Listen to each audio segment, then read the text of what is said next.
remain their focus because game number 3 is gonna be underway now. Drafting phase is gonna begin where TODAK is gonna get the first pick. All right, I mean, they're fast on this. TODAK going to be on the blue side, Team HAQ on the red side.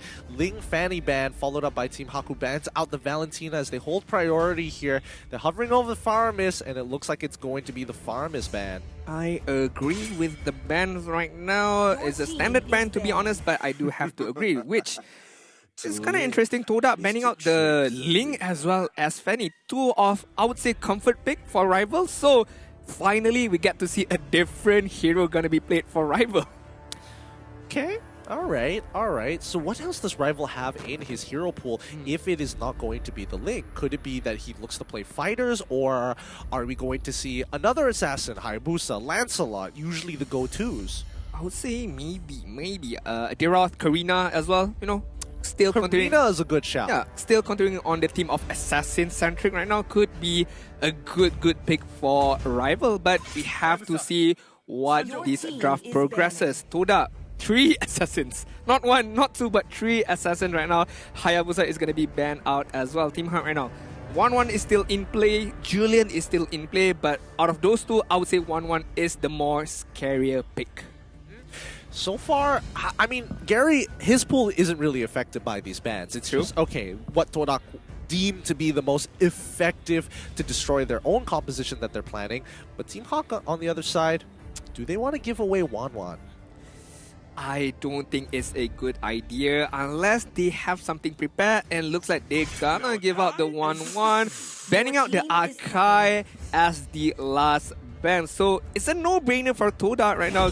Gonna get the 1-1 and gonna give out to Momo, apparently, I would say. Yeah, I think this is good because I was concerned about the Masha not being banned out here, and I think even Team HAQ understand that, hey, even if we did give Akai over, it wouldn't have made too much of a difference, but banning him out may have caused some problems for themselves, because now we're in a situation whereby it's really hard to catch the 1-1, and even if we do have a Masha, half the time she's gonna get kited until she's able to get some solid items to maybe put 1-1 at risk. I'm looking at the answers right now that playing in Coach Pub's head. I would say Phoveus, yes, is a direct counter, but are they going to go down that line? Masha. It looks like going to be the Masha as well as the Diggy pick. So a bit of Purify, being able to Purify against any AoE crowd control coming on the side of TODAK, which we have not seen yet, but Masha pick is very, very nice. Trying to zone out probably the 1-1, not being able to move forward, get his weakness stacks, as well as the crossbow attack. I think this is great for Team HAQ going for the Masha and just the overall strength of Masha in comparison to Phoveus as a counter pick against Wanwan.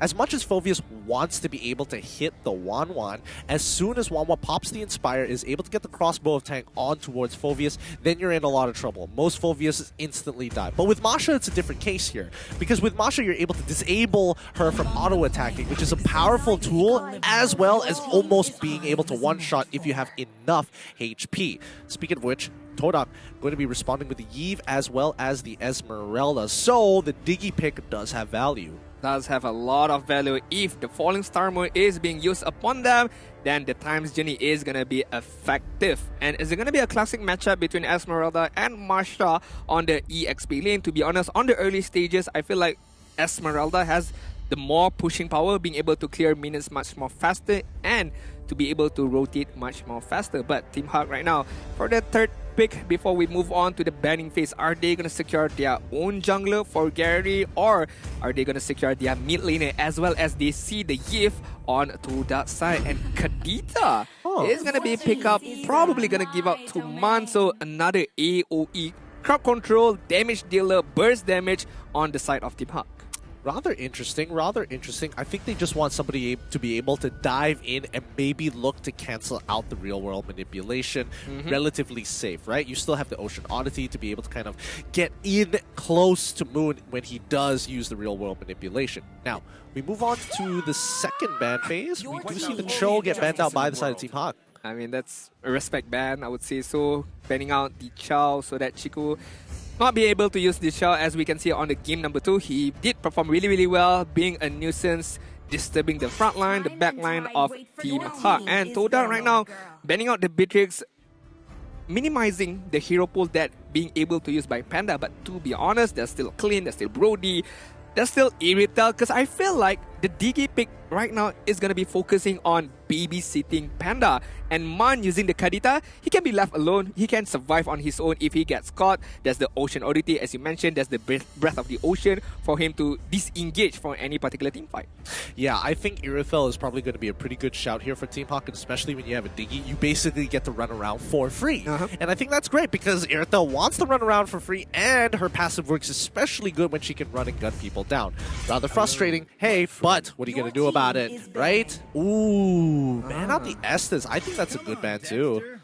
That's, to be honest, if Farmis is banned out, another pick that can prolong the team fight would be Estes, with the Blessing of the Moon Goddess securing or fueling up more of a team fight potential. But TODAK right now, continuing on the trend of Marksman, banning out the Cloud is a good ban. We have seen a lot of times Panda using that Cloud very effectively. But with that being said, not Iritel, but Bruno, who can do the same amount of damage as Iritel, but to the turret, basically. Yeah, I think they want to play a fast-paced game here. I think Team HAQ are going to dedicate Diggy and to basically babysit this Bruno and try to bully out the gold lane and try to get ahead as fast as possible.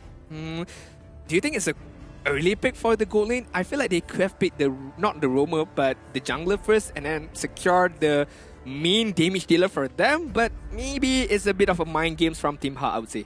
I would guess so, because TODAK hasn't revealed who their jungler is going to be. So the benefits of being on the red side is that you could get to see the complete composition from TODAK before you make a decision. And I think it's not bad, because number one, it could be the Benedetta, and it could, it's going to be the Thamus in the jungle. Okay, I feel like Deroth is a good pick for Team HAQ right now to give to carry. That's the armor penetration, and Thamus, as we all know, is a very tanky hero with Matilda. You know, being able to move around the map is gonna be very beneficial for Thamus. But having the Deroth on Team HAQ, having another physical penetration kind of guy up until Bruno has his item, I would say it's a more safer pick.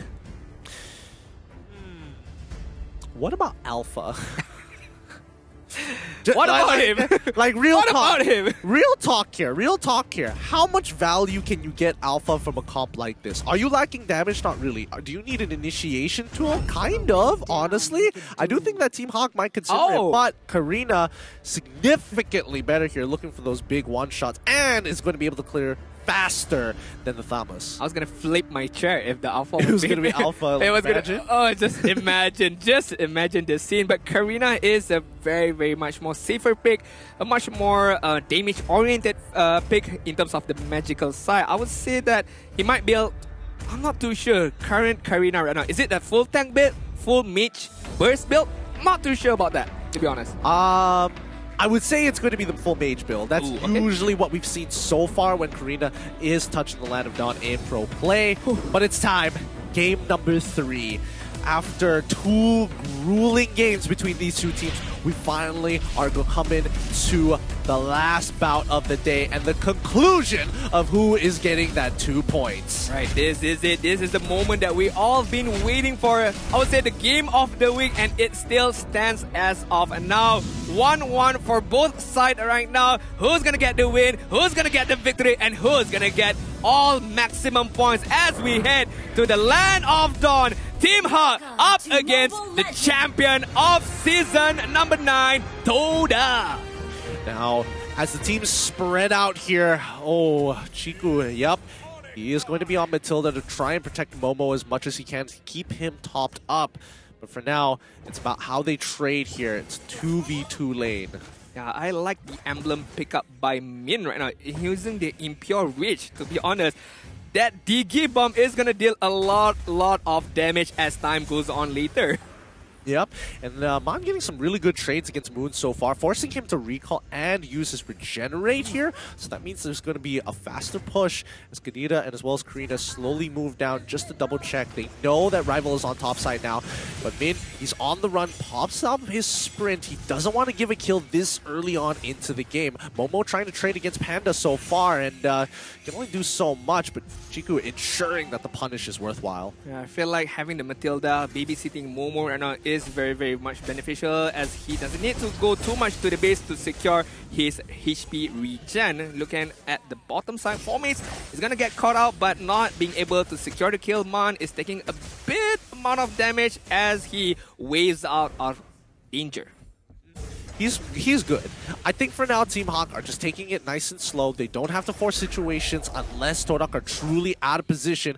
Gary is going to continue up with his own power farm as now Rival is willing to try and take this 1v1 against him. He's going to try and steal this camp right in front of his face, but he knows he has backup. He's baiting him out. And Moon, they know that Moon is there. Lola can take the damage. He's absorbing as much as he can as they slowly turn around. And Karina just waiting for the right moment. But Min ends up dying here. Chiku is going to keep on moving, and oh, that's first blood going over to TODAK. Yeah, a very, very good first blood from TODAK, securing the early game advantage. But then again, both of these teams are focusing on the late game potential, so the early game, it doesn't matter too much as we see to the middle stages. And looking at Rival right now, no contest, a free turtle for him to extend further the lead that TODAK has.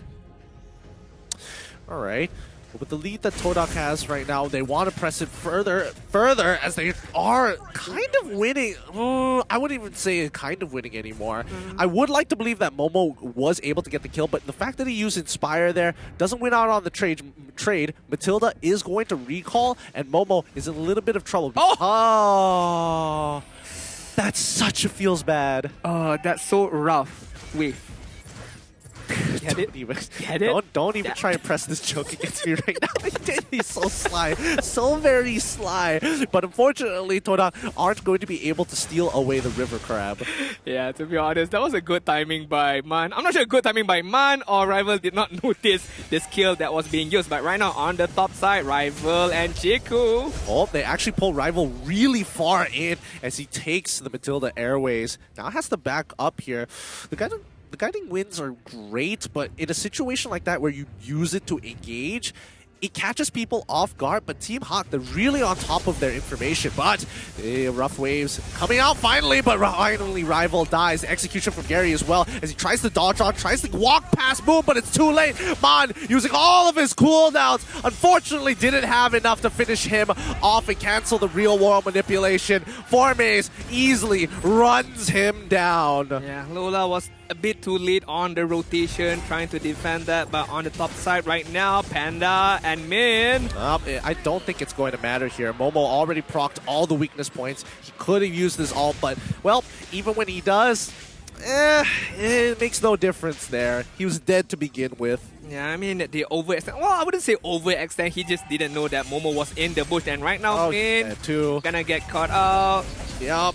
Bang. Yep. And it actually transfers over to Gary. Chiku is sacrificing his life there. The rough waves doesn't connect on it as we see that Gary has more than enough damage to take him out by himself. They rotate down, but look at the purple buff being contested at the same time as the turtle is getting taken away from right under their noses. This is TODAK at their best, just pressing on the top lane, on the middle lane, and Min, again and again, this cannot be continued. If this continued, it's going to be an easy win from TODAK right now. 1.8k gold lead, and it's only been the 5th minute mark. Yeah, and after such a close game too, Team HAQ has to be careful. But TODAK, they know what their plan is going to be. They're going to set up this dive. They're coming in as Guiding Winds is going to pull back his buddy Rival. Doesn't matter. They pull back. They got what they wanted. However, bottom side, Formace has cleaned up that wave really nicely. Lola going to initiate the dive here as Gary wants to take him out. Formace so close to dying. The Star Moon Shield holding strong. Lola can't finish him up. Formace. Oh, what a nice play. Yeah, I mean, well played by Formace right there. And on the middle side, the real manipulation is going to be popped. And Momo is just going to focus down on this turret. Rival is going to be continuing as well.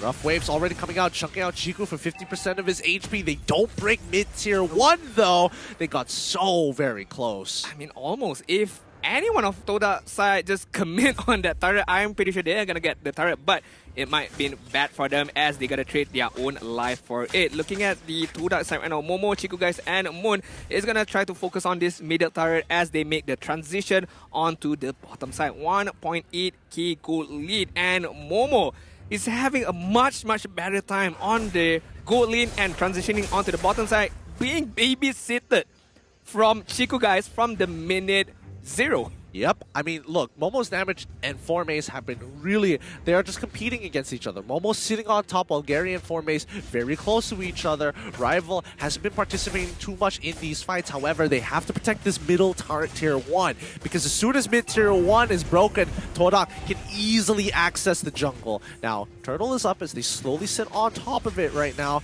Team HAQ slowly creeping up. Chiku going to be popping the ult here as the real world manipulation, looking to try and punish. Min does pop the time journey, and they walk away. I feel like Gary just came in and stole the turtle just right there. But right now, man, he does get the rough ways. He's looking good as they find the first execute. Gary can't get away from Momo, though. He's trying to pop the Shadow Dance. He's still alive despite the fact that Momo uses the crossbow of Tang. Formace tries to run under turret, takes too many shots, but Team HAQ, look at how many people are at 1 HP. Wow, the outplays coming in from Team HAQ and Lola. We were questioning about the rotation just now. The perfect timing. Going on the backside, trying to get off the pick off was really good. As we can see right now, the itemization, looking at Momo focusing on his Corrosion side. He has his Demon Hunter sword, and I'm pretty sure that's going to be the Wind of Nature, most likely to be able to withstand all the damage coming on from Bruno, who's, to be honest, not having a good time. Only has his Berserker Fury, not even a full boots up, and most likely that's gonna be the Scarlet Phantom. Yep, I mean, he wants to scale off of crit as much as he can. Scarlet Phantom just purchased it. Now Lola, whoa, that's a good amount of damage onto Momo so far, but they can't exactly punish this. Matilda wants to pull. He's gonna start the initiation soon as Lola is taking so much damage. Chiku is gonna absorb tower aggro, but it doesn't matter. Lolo decides, give this up, back away. I mean, a trade of a turret right there for both sides, and I think it's going to be benefit from TODAK even more, to be honest. But looking at Formace right now, it's going to be catched by Gary. All the damage! Just enough before Formace is able to ult out of there. The tier 2s are gone. No, mid. Oh, mid. It's gone. It's broken. Team HAQ, unfortunately, don't have the manpower to defend it, and TODAK just had better rotations. Just quick, sorry, not better rotations, quicker rotations. I would say the mirroring move was even Stevens, but to be honest, TODAK was benefiting a lot more getting that middle turret just now. Man, coming in right now. Oh, rough race, full combo with the Ocean on, and Gary finds his execute, tries to dash out of the way, but it's too late. Chiku's got his sights on him. It's the real world manipulation. Whoa. He almost manages to get through, but Momo says no. He is not letting him live for free as Lola trying to get any sort of kills right now. He's down to his last HP bar as Formace is doing the same, zoning the back line, but the crossbow of Tang is out. And now Formace wants to get Min. Can he get it? No, he cannot. Force to back away. Panda, good damage coming out of him. The amount of peeling, the amount of beating by both teams was super intense just now. Looking at Lola, I feel like the Thunderclap was used, not, I would say, wasted, but if he had catched Momo with the Thunderclap, he would have gotten the kill. But the Thunderclap was used upon Moon, trying to disturb the real-world manipulation. But then again, it wasn't really much effective in that particular team fight. Yeah, I mean, not a lot of people can actually cancel the real-world manipulation if we're looking at Team HAQ, and even if they do, it comes at a potential risk. Like if Panda wants to use a slide tackle to cancel it, he's putting himself way in the line of fire. Currently, the AI winning prediction is 59 to 41. Yeah, it's a bit of, a bit of 50-50 right now. A bit of TODAK having the 9% lead, but it's gonna be quite a lot. As we can see right now, the lot is gonna be pushed on the bottom side lane, and Team HAQ right now, they need to gather themselves up. They need to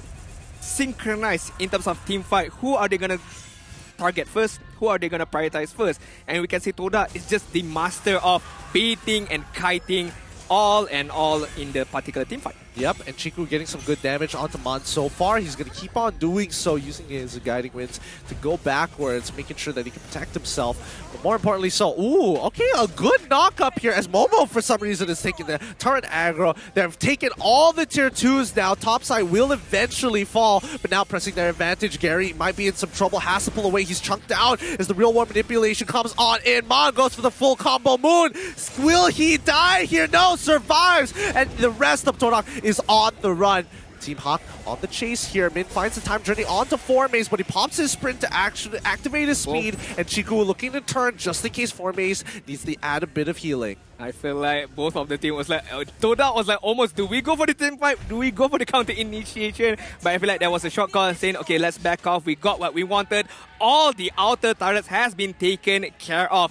As fast as the 11-minute mark, this is the pushing power that TODAK has. Looking at the item right now, Rival focusing on a bit of damage, a bit of sustainability with the Cursed Helmet and the Corrosion Sight. So anyone he catches with his Molten Sight is going to be slowed down pretty much. Yep, there's nothing much you can really do about that. Speaking of which, Team HAQ just, again, losing all the outer tier turrets except for the inhibitors. There's only so much that they can do right now. Lola getting himself caught in a 1v1, but the rest of the TODAK members look to surround him.